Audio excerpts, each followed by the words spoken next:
Simone Richards stepped out of her sleek black sedan, her heels making a confident click on the pavement as she adjusted her designer bag over her shoulder. It was a blisteringly hot afternoon in Charleston, the kind of day when the sun beat down relentlessly, but Simone's determined stride was unwavering. The familiar hustle of the city buzzed around her as she made her way toward the Wilmington building, where a pivotal business meeting awaited. As a successful civil rights attorney, this was another step in what had been a long and rewarding career, fighting for justice and standing tall against racial injustice. Today, though, would test her strength in ways she hadn't anticipated. Dressed impeccably in a fitted charcoal-colored suit, her natural curls styled in a neat bun, Simone was the picture of success. Everything she had worked so hard for was on display. Yet as she walked toward her destination, she was reminded of a painful reality. No matter her accomplishments, the color of her skin was always the first thing people saw. As Simone neared the intersection of Broad and Meeting Streets, she caught sight of a Charleston police cruiser parked on the curb. Standing beside it was Officer Paul Daniels, a stout, middle-aged cop with a face hardened by years of service. His presence made her uncomfortable, but she brushed off the feeling, thinking it was just the usual tension she felt around police officers, given her line of work. She continued walking, her heels clicking rhythmically on the sidewalk, until she realized Officer Daniels' gaze was fixed squarely on her. He wasn't just observing, he was glaring. His posture stiffened, and his eyes narrowed as she approached the crosswalk, an unsettling shift in his demeanor that Simone couldn't ignore. Suddenly, without warning, Officer Daniels stepped directly in front of her, blocking her path. Simone froze, startled by his abrupt and aggressive action. "Excuse me, ma'am, where do you think you're going?" Officer Daniels barked, his tone rough and filled with disdain. Simone was momentarily caught off guard, but quickly regained her composure. "I'm headed to the Wilmington building for a business meeting," she said, her voice calm but assertive. Daniel's lip curled into a smirk, his hand resting on his utility belt. "A business meeting? You sure about that? You look a little out of place for this part of town." Simone's heart skipped a beat. She had heard this kind of language before, the unspoken implication that a black woman couldn't possibly belong in a wealthy district like this. She had spent years fighting this very mindset in courtrooms, but now on the street, she was the one being targeted. "Yes, I'm sure," she replied coolly, trying to mask the rising anger inside her. "I'm an attorney, and I have a scheduled appointment." "Is there a problem, officer?" Officer Daniels let out a small, condescending chuckle. "An attorney, huh? You expect me to believe that?"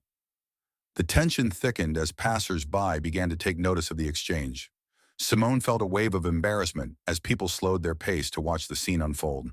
She knew what was happening. This wasn't about any real suspicion. It was about power, control, and the deeply ingrained racism that Officer Daniels was all too happy to exercise.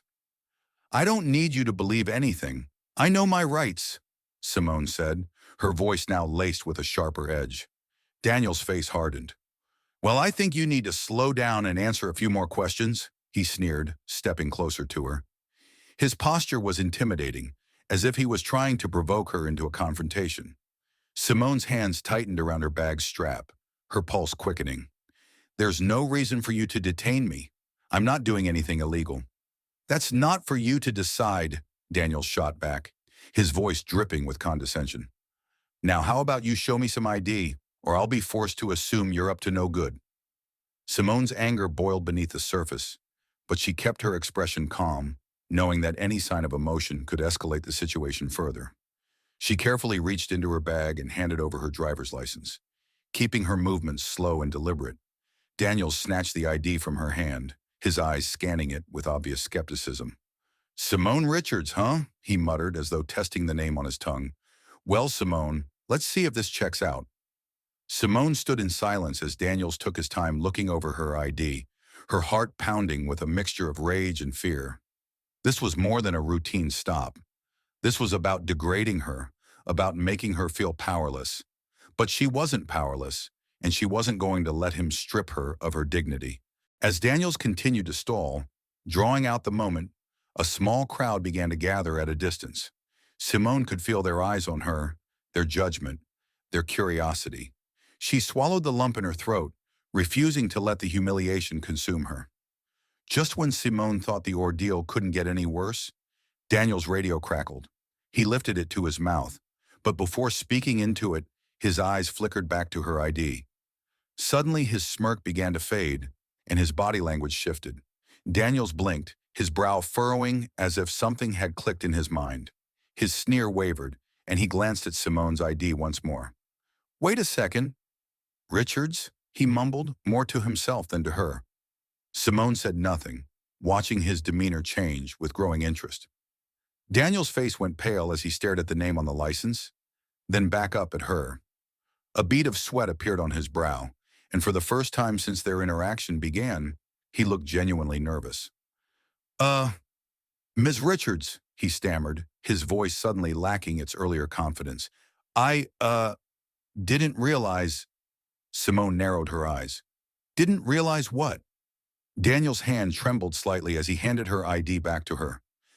"I didn't realize you were who you are." Simone's anger surged again, but now it was mixed with a sharp sense of vindication. "And who exactly do you think I am, Officer Daniels?" she asked coldly. Daniels swallowed hard, glancing around nervously as the small crowd continued to watch. I didn't know you were that Simone Richards, the civil rights attorney." Simone's eyes flashed with recognition. Of course. Her name wasn't just another name in this town. It carried weight. She had been featured in local news outlets for her work, taking on police brutality cases and fighting systemic racism in the very department Officer Daniels worked for. Now it seemed he had finally connected the dots. "I see," Simone said, her voice calm but icy. "So now that you know who I am, does that change anything?" Daniels looked panicked, his tough guy bravado crumbling. "Look, I didn't mean anything by it," he said hastily. We have to check out suspicious activity, you know? I didn't know." "Suspicious activity?" Simone interrupted, her voice rising. "You mean walking while black?" Daniels opened his mouth to respond, but no words came out. He was trapped, and he knew it. The crowd around them was growing, and Simone could feel their silent support as they witnessed the scene. "Officer Daniels," Simone continued, her voice dripping with righteous anger, "you just racially profiled me in broad daylight, humiliated me in front of strangers, and now you want to backtrack because you realized who I am?" Daniels took a step back, looking like he wanted to disappear. "Look, Ms. Richards, I'm sorry, okay? Let's not make a big deal out of this. I'll just, let you go on your way." Simone stared at him, her fury mixing with a sense of deep sadness. This wasn't the first time she had been treated like this, and it certainly wouldn't be the last. But today she had the upper hand, and she wasn't going to let him off the hook so easily. "I'll be filing a formal complaint," she said, her voice steady.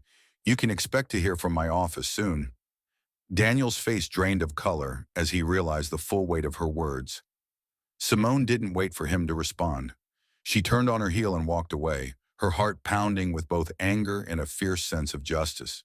As she entered the Wilmington building, she took a deep breath, steadying herself for the meeting ahead. But in the back of her mind, she knew this wasn't over. Not by a long shot. As Simone Richards walked away from Officer Daniels and entered the Wilmington building, the weight of the interaction hung heavy on her shoulders. She had experienced countless microaggressions throughout her life, but this time, the blatant racism left her feeling shaken. However, her resolve had never been stronger. She was a force to be reckoned with in the courtroom, and now she was determined to make this encounter count. The meeting ahead was important. Simone was about to close a major deal, one that could fund several new civil rights initiatives her firm was working on. As she rode the elevator to the top floor, she allowed herself a moment to focus on the task at hand, pushing the incident with Officer Daniels to the back of her mind. For now, but she knew it would resurface. It always did. After her successful meeting, Simone returned to her office. She immediately began drafting her complaint against Officer Daniels. The more she wrote, the more her frustration grew. How many other black men and women had been humiliated and oppressed by officers like Daniels without the benefit of having a public platform to fight back? Before she could finish her draft, her assistant Lily knocked on the door and entered without waiting for a response. Her face flushed with excitement. "Simone, you need to see this," she said, handing her a tablet. Simone took the tablet and glanced at the screen. A video had gone viral on social media. Her video. Someone from the crowd outside the Wilmington building had recorded the entire encounter with Officer Daniels and uploaded it online. The clip, titled "Civil Rights Attorney Humiliated by Racist Cop," had already garnered thousands of views and comments, many in support of Simone's strength and resilience. Her phone buzzed with notifications from journalists and local news outlets requesting interviews. The incident was quickly becoming a media sensation, and the pressure on the Charleston Police Department was mounting. Simone's heart pounded. She hadn't anticipated the video spreading so quickly, but she welcomed the exposure. This was a chance to shine a light on the systemic racism that people of color face daily, racism that often went unchallenged. And now, with the public's attention, Simone had an opportunity to hold Officer Daniels and his department accountable. But there was still more to do. Officer Paul Daniels sat in his squad car, his hands trembling as he scrolled through his phone. The video of his confrontation with Simone Richards had flooded his social media feeds. His stomach churned with a sickening mix of fear and anger as he read through the comments, many of which called for his resignation or even arrest. He hadn't anticipated this. He thought he could intimidate a random black woman on the street and move on with his day. But Simone Richards wasn't just any woman. She was a high-profile attorney with an entire community behind her, and now his career was on the line. Daniels wiped a bead of sweat from his forehead as his phone rang. It was his precinct's captain. He hesitated for a moment before answering. "Daniels, you need to come to the station immediately." The captain's voice was stern, leaving no room for negotiation. "We need to talk." Daniels gulped. He knew what was coming, but there was no escaping it now. Simone's law office was bustling with activity when she arrived the next morning. Her team was hard at work preparing the formal complaint against Officer Daniels, but the media frenzy had escalated the situation beyond what anyone had expected. Reporters camped outside her office, hoping to catch a comment, and several civil rights organizations had already reached out to offer their support. As Simone sat down with her legal team, she took a deep breath. This case wasn't just about her personal experience. It was about every person of color who had been wrongfully targeted, harassed, or humiliated by those in power. Simone was determined to make this a landmark case. Lily knocked on the door again, poking her head in. "Simone, you're going to want to see this," she said, holding up her phone.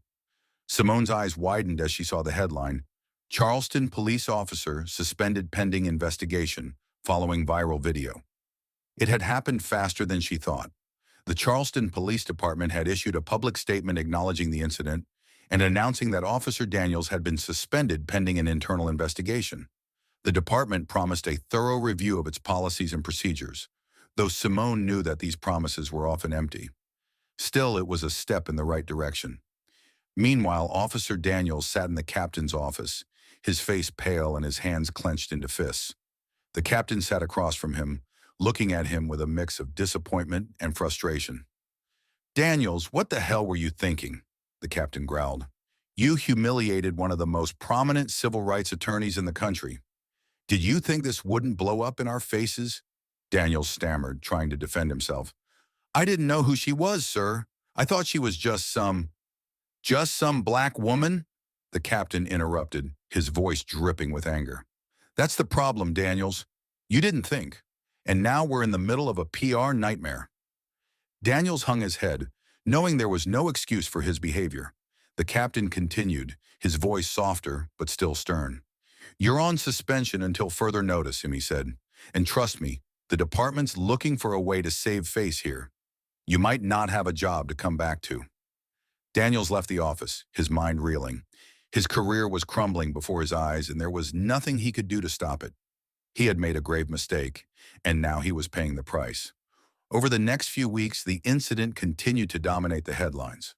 Simone's story sparked widespread discussions about racism in law enforcement, and the Charleston Police Department came under increasing pressure to reform its practices. Simone, however, wasn't just interested in punishing Officer Daniels. She wanted systemic change. She pushed for policy reforms, including mandatory bias training for officers, independent oversight of police misconduct cases, and stronger accountability measures within the department. Her efforts didn't go unnoticed. Community leaders rallied behind her, and soon the city council was involved in discussions about police reform. It was a long and arduous process, but Simone knew that real change never came easily. As the weeks passed, Simone received a letter in the mail. It was from Officer Daniels. She hesitated before opening it, unsure of what to expect. Inside, the letter was brief but apologetic. Ms. Richards, I want to apologize for my actions that day. I acted out of ignorance and prejudice, and I deeply regret the pain and humiliation I caused you. I've lost my job because of my behavior, and while I know that doesn't excuse what I did, I hope you can find it in your heart to forgive me. Sincerely, Paul Daniels. Simone sat in silence after reading the letter. She wasn't sure how to feel. Part of her was angry that it had taken Daniels losing his job to realize the harm he had caused. But another part of her, perhaps the part that had dedicated her life to seeking justice, felt a sense of closure. Daniels' letter didn't undo the damage, but it was a step toward accountability. And in Simone's eyes, that was the beginning of real justice. In the months that followed, Simone's case against the Charleston Police Department resulted in several key reforms, including the implementation of body cameras for all officers and the establishment of an independent civilian review board to oversee cases of police misconduct. It wasn't a perfect solution, but it was a start. Simone continued her work, representing those who couldn't fight for themselves and standing up against injustice wherever she found it. The incident with Officer Daniels became a pivotal moment in her career, one that reminded her of the power of persistence and the importance of fighting for what's right, no matter how difficult the battle. As for Officer Daniels, he faded into obscurity, his career in law enforcement over. He had become a cautionary tale, a reminder that actions fueled by racism and hatred would never go unpunished. But for Simone, this was just one victory in a much larger fight, and she was ready for whatever came next.